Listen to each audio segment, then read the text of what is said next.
اعوذ باللہ من الشیطان الرجیم بسم اللہ الرحمن الرحیم۔ سب ناظرین کو علم اسلام چینل میں خوش آمدید اور خلوص بھرا سلام۔ میرے پیارے عزیز دوستو، ان ویڈیوز کی تیاری اور ایڈیٹنگ میں انتہائی احتیاط کی جاتی ہے، پھر بھی انسان ہونے کے ناطے کسی آیت کا ترجمہ یا کسی حدیث کا ترجمہ غلط ہو جائے تو میں اللہ تعالیٰ سے معافی کا طلبگار ہوں۔ ناظرین سے گزارش ہے کہ اگر کوئی غلطی سامنے آئے تو کمنٹس میں مطلع فرمائیں۔ حضرت حمزہ رضی اللہ تعالیٰ عنہ کو شہید کرنے والا وحشی کا قصہ۔ حضرت حمزہ رضی اللہ تعالیٰ عنہ کو شہید کرنے والا وحشی کون تھا؟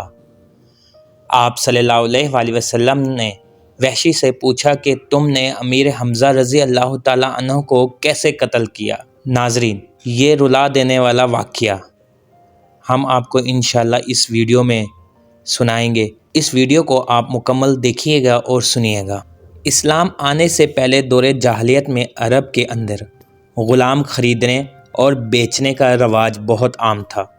اعلیٰ قبیلے کے لوگ اپنے روزمرہ کے کام کاج کے لیے غلاموں کو خریدا کرتے تھے۔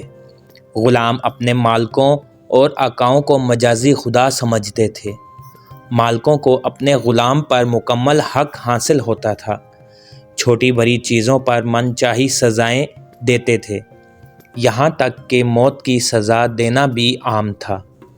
اس دور میں افریقہ کے اندر ایک علاقہ حبشہ کے نام سے مشہور تھا، جہاں سے بیشتر غلام لائے جاتے تھے، اور ان میں سے ایک غلام وحشی بن حرب بھی تھا، جو مکہ کے سردار زبیر کا غلام تھا۔ یہ غلام نہ صرف اونچے قد اور تندرست جسم کا مالک تھا، بلکہ تلوار بازی، لڑائی اور تیر بازی کے اندر بڑی مہارت رکھتا تھا، اور یہی وجہ تھی کہ اس کا مالک اسے بہت پسند کرتا تھا اور کسی بھی قیمت پر اسے بیچنے کا نہیں سوچتا تھا۔ ایک دفعہ آپ صلی اللہ علیہ وآلہ وسلم مسجد میں تشریف فرما ہو کر اپنے صحابہ کے ساتھ گفتگو فرما رہے تھے کہ اچانک سے وحشی بن حرب تیز رفتاری سے مسجد کے اندر داخل ہوتا ہے اور بلند آواز میں کہنے لگتا ہے کہ میں گواہی دیتا ہوں کہ اللہ ایک ہے، محمد صلی اللہ علیہ وآلہ وسلم ان کے رسول ہیں۔ آپ صلی اللہ علیہ وآلہ وسلم نے نگاہ اٹھائی اور اس غلام کو دیکھا۔ دیکھتے ہی آپ نے نظریں پھیر لیں اور کہنے لگے کہ تیرا اسلام قبول ہے، مگر تجھ پر افسوس ہے، میری نظروں سے اوجھل ہو جا اور آئندہ کبھی میرے سامنے مت آنا۔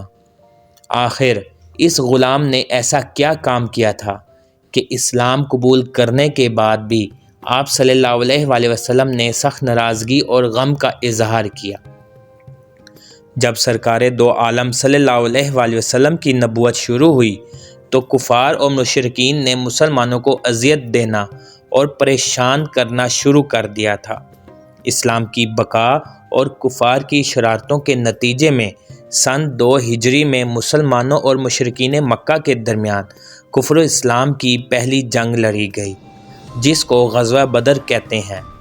اس جنگ کے اندر چند گنے چنے مسلمانوں نے قریش کے 1000 سپاہیوں کو دھول چٹایا اور انہیں شکست دے کر ان کے غرور اور تکبر کو مٹی میں ملا دیا۔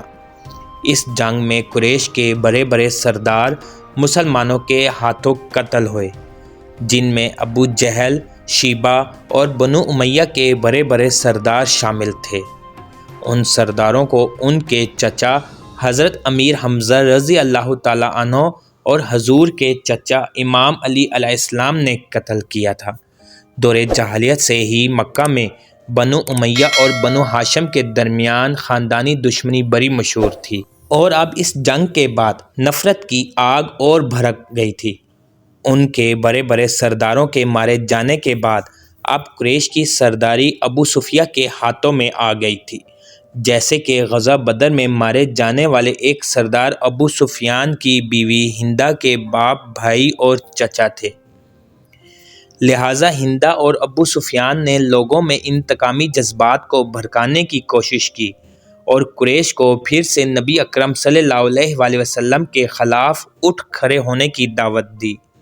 لہٰذا اگلے سال قریش مکہ بدر کے مقتولین کا بدلہ لینے کے لیے نئے جوش و جذبے کے ساتھ غزوہ احد کی تیاری کرنے لگے۔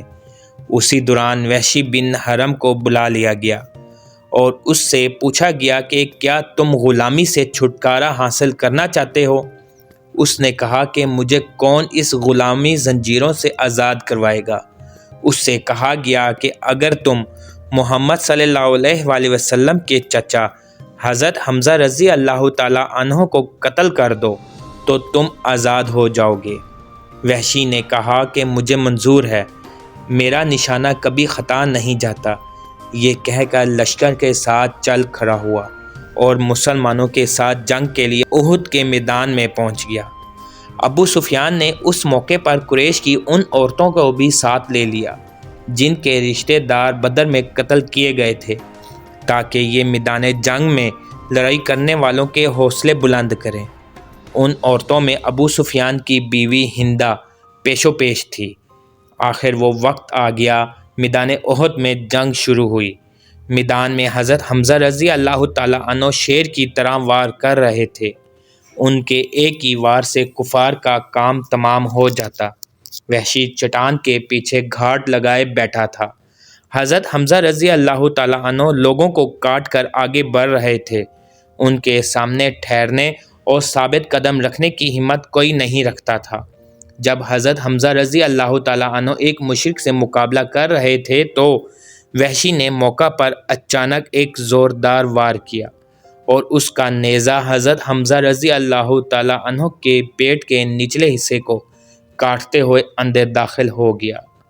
نیزہ ان کے جسم میں پیوست ہو گیا تھا۔ جب وحشی کو یقین ہوا کہ وہ فوت ہو گئے ہیں تو وہ اپنی جگہ پر جا کر بیٹھ گیا۔ وحشی کو اس کے بعد لڑائی میں کوئی دلچسپی نہیں تھی، وہ تو بس اپنی آزادی کی خوشی منا رہا تھا۔ جنگ جاری رہی اور اب حضرت حمزہ رضی اللہ تعالیٰ عنہ کی شہادت کے بعد مسلمانوں کے قدم ڈگمگانے لگے۔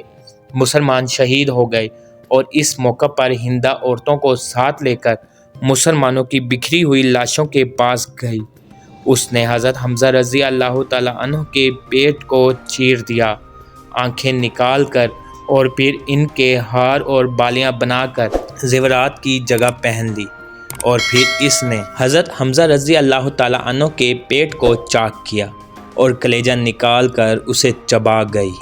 جنگ کے اختتام ہونے کے بعد جب نبی اکرم صلی اللہ علیہ وآلہ وسلم کو اس کی خبر ہوئی تو صحابہ سے پوچھا کہ کیا اس نے میرے چچا کے کلیجے کو کھا لیا تھا؟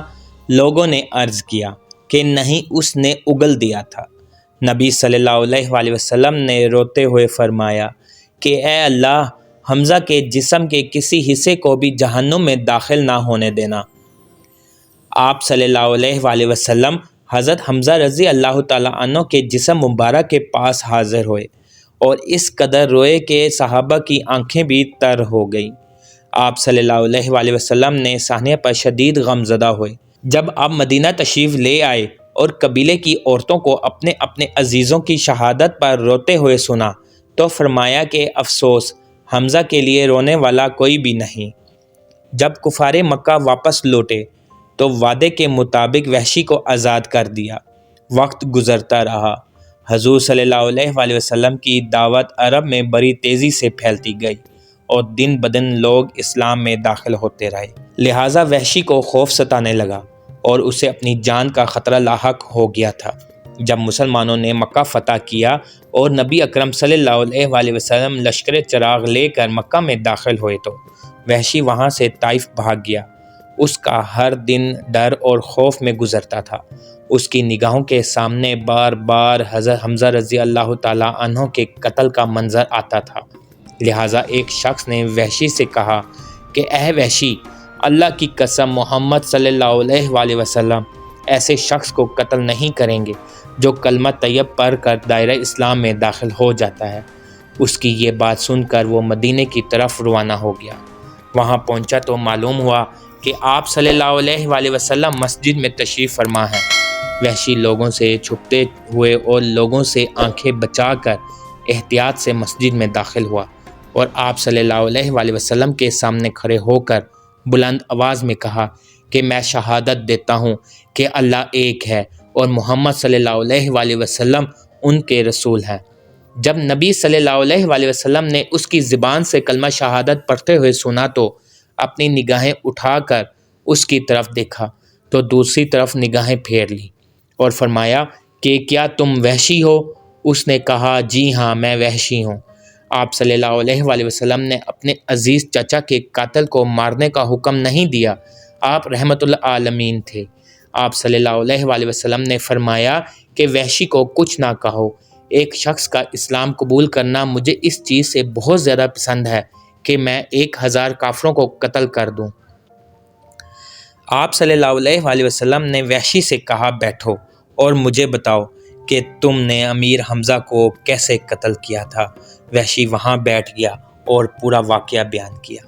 جب وحشی کی بات ختم ہوئی تو آپ صلی اللہ علیہ وآلہ وسلم نے غصے سے چہرے مبارک کو دوسری طرف پھیر لیا اور کہا کہ اے وحشی تم پر افسوس ہے، میری نظروں سے دور ہو جاؤ اور آج کے بعد میں تمہیں نہ دیکھوں۔ اس دن سے لے کر وحشی دور رہنے لگا۔ جب آپ صلی اللہ علیہ وآلہ وسلم صحابہ کے سامنے بیٹھتے تو وحشی آپ کے پیچھے جا کے بیٹھتے تاکہ نبی صلی اللہ علیہ وآلہ وسلم کی نظر مبارک نہ پڑے، یہاں تک کہ آپ صلی اللہ علیہ وآلہ وسلم دنیا سے چلے گئے۔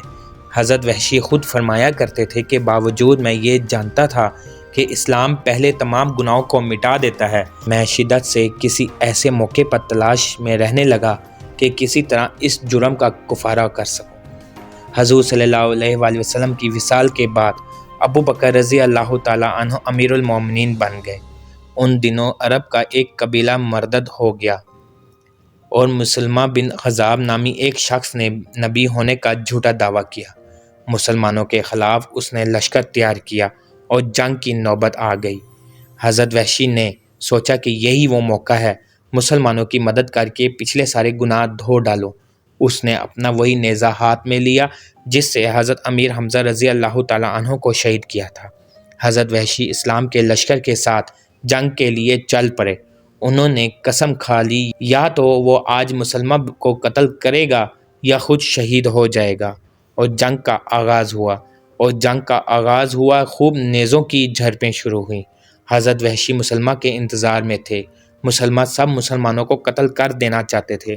جب مسلمہ بن خزاب کی فوج پر بھاری پڑنے لگے تو مسلمہ نے بھاگنے کی تیاری کر لی اور فرار ہوتے ہوئے اس کو صحابہ میں سے کسی نے دیکھ لیا اور وحشی کو پکارا اور کہا کہ وہ رہا خدا کا دشمن، جانے نہ پائے۔ جب وحشی کی نظر اس غضب پر پڑی تو نیزے کا ایک ایسا شدید وار کیا کہ وہ اس کے بدن میں پیوست ہو گیا۔ حضرت وحشی نے اللہ کا شکر ادا کیا اور سجدے میں گر پڑے۔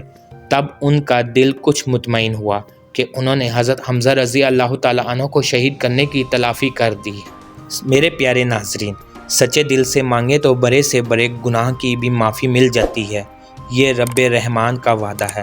اللہ تعالیٰ ہم سب کو قلب سلیم عطا فرمائے اور قرآن اور حدیث پر چلنے کی توفیق عطا فرمائے، آمین۔